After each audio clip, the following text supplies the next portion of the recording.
Cette superbe polyphonie vocale de la Renaissance a été écrite par Maddalena Casulana, compositrice, luthiste et cantatrice italienne, née vers 1544 dans la région de Sienne. Elle est la première compositrice occidentale à être publiée et revendiquant être une professionnelle de la musique. Sa première publication date de 1566. Elle a 22 ans. Dans la foulée, ce sera Roland de Lassus qui la jouera en concert, consécration et respect ouvertement assumés de la création féminine.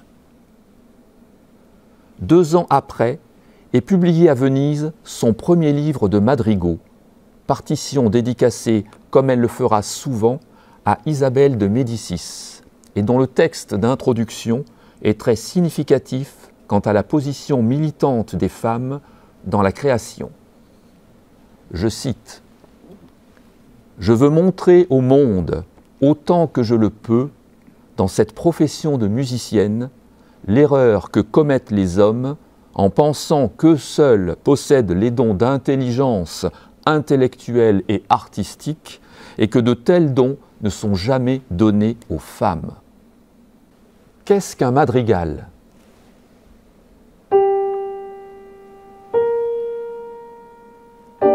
C'est une pièce vocale accompagnée ou non par un instrument, héritée de la fin du Moyen-Âge et pouvant aller d'1 à 6 voix, la moyenne étant de 4 voix. L'origine de ce mot viendrait du latin matricalis cantus, chant en langue maternelle. C'est un genre très développé à cette époque.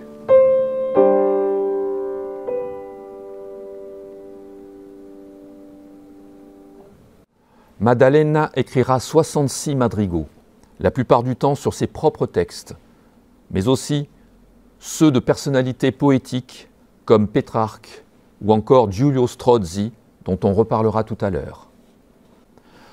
Grande personnalité musicale, sa vie privée reste très peu connue. Par exemple, elle aurait été mariée vers 1570 à un certain Mézari, dont on ignore tout.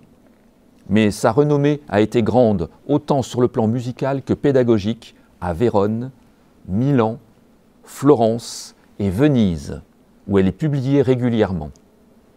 Elle s'éteindra vers 1590, à l'âge de 46 ans, en laissant une œuvre qui n'a rien à envier aux compositeurs de son temps.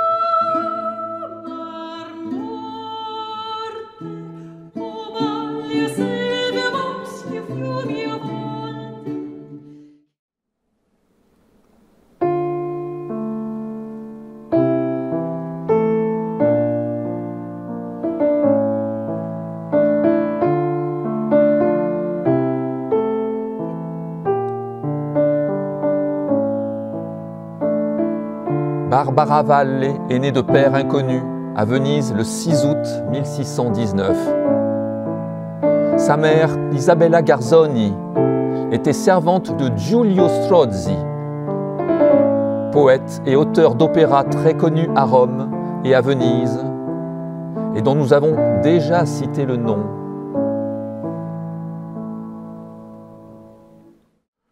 Giulio Strozzi adoptera Barbara comme fille élective, ce qui laisse à penser que c'est sans doute lui le père. Elle prendra alors le nom de Barbara Strozzi. Ce père bienveillant, très influent dans les cercles artistiques vénitiens, lui offrira une éducation littéraire et musicale hors pair et l'encouragera au sein de l'Académie en tant que chanteuse et compositrice. Elle aura la chance d'étudier avec Francesco Cavalli, compositeur le plus célèbre après Claudio Monteverdi. Elle se revendiquera elle aussi comme professionnelle de la musique. C'est en 1644 qu'elle publiera un premier livre de madrigaux sur des textes de son père, recueil dédié à la grande duchesse de Toscane, avec une préface dans laquelle Barbara parle, je cite, « d'une œuvre que moi, en tant que femme, je propose anxieusement au grand jour. » Le poids fragile de la création féminine à l'époque, résumé en une seule proposition. Jusqu'en 1664, elle composera des madrigaux, des airs, des cantates, des ariettes et de la musique sacrée, soit 125 œuvres en tout. À partir de cette date, on perd sa trace. On ne sait rien non plus de sa vie privée, sinon qu'elle n'a jamais été mariée, mais qu'elle a eu 4 enfants. Barbara Strozzi décédera à Padoue le 11 novembre 1677, quelques mois avant la naissance de Vivaldi. En tant que compositrice, elle aura publié plus de musique que tous les compositeurs vénitiens du XVIIe siècle. Un juste rééquilibre historique. Par curiosité, regardons un extrait manuscrit d'un madrigal publié en 1664, « Che se può fare », et remarquons cette portée tracée en petits traits discontinus. Je vous en souhaite une belle écoute.